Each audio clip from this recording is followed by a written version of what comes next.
What's going on, all my gamers out there? It's that one and only X-Murdering Beast, the AIM Beaster, and yes, your prayers have been answered. I know some of you guys have probably been praying for this, but you are watching some Medal of Honor Warfighter. Now, this is a TDM. I'm using the Spec Ops class with the MK18 with the sexy Pepto-Bismol camo. Got the holographic set with its suppressor, standard barrel, and longest stock available. Now, I find this is a good setup for the MK18 because with the short barrel, yes, you do have a little bit more movement speed, but you don't get that range. And yes, you don't get a lot of range with this weapon, but I feel that the additional range does help, so I don't have to be all close and personal and up in people's faces spraying them with my love juices and stuff. So I think this setup really does work. So if you're looking for a setup for the MK18, definitely do give this setup a try. Now anyways, in this video I will be giving you my thoughts, or sharing my thoughts I should say, on Battlefield 4 and what we all seen pretty much so far. Now one thing I have to say is that the graphics look pretty good. Now I know this is running on a high-end PC, so current gen consoles is not going to see that beauty, but the graphics do look pretty damn good. I will give it that. Like, some things look sharper, textures are higher and stuff. It just looks really good. The whole like scenarios when they're like running out on that open field just look beautiful, guys. I will give it that. The game graphically looks really good. Now also, I like the direction that the campaign is heading. Now I'm not sure how good the campaign is actually going to be, but you can tell that they were definitely taking some notes from Medal of Honor Warfighter. Now I'm talking about this one scenario in particular where they're trying to escape, they're trying to reach this distraction point, but they end up going underwater in their vehicle. Now I'm not sure if this guy is the commander of the squad or not, but one of your boys, he's stuck in his seat.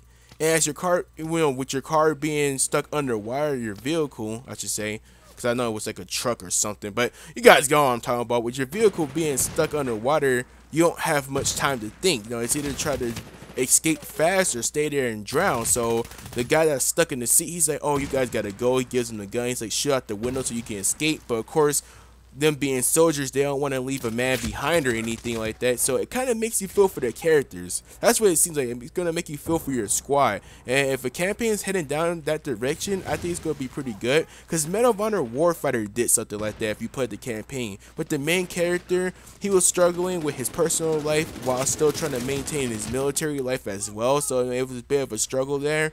And no, it actually made you feel for the character. You hope that everything turned out to be alright, and it was realistic in that sense, you know, because there's people that actually go through that type of stuff. So no, I think if the direction is gonna be like what they showed from the gameplay, I think the campaign should be pretty solid. So campaign direction looks good, and graphically the game looks really good. Also, I do like the destructibility that they were showing off in the video. Now I'm not sure how much of that is actually going to be in the multiplayer, but as we all know, destructibility in Battlefield 3 was little to none. Yes, you can kill some people with the debris. When you shot like the corner of a building or top corner of the building or something, you can kill people with the debris. But there was little to no destructibility on that game, which kind of disappointed some fans of Battlefield. So from what I've heard, they're really trying to focus on destructibility this time around. And you know, from what I've seen so far, it's looking pretty good, I gotta say. So hopefully it's a lot there present in Battlefield 4's multiplayer.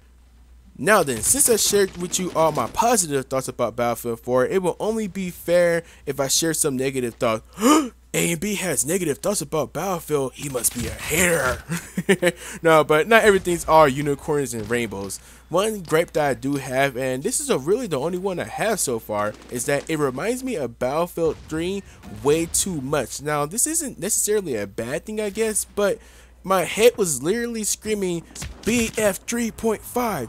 BF 3.5, because in my eyes it really just looks like a beefed up version of Battlefield 3. The character models, the gun models kind of look the same, but of course with better graphics and stuff, and it just doesn't seem like it's anything new at all. It just gives off that same feel. Most of the times you get like a new car smell with a game, or I should say a new game smell, but with this one, it just kind of looks like BF3 kind of all over again, and it kind of concerns me how it's going to play out on current gen consoles, because it's not like graphics can get any better, and we're stuck at that 30 frames per second cap, so I kind of wonder how different it's going to be from BF3. But anyways, those are all my thoughts on Battlefield 4 so far, and I want to know yours. Also, if you enjoyed the video, do leave a thumbs up. It always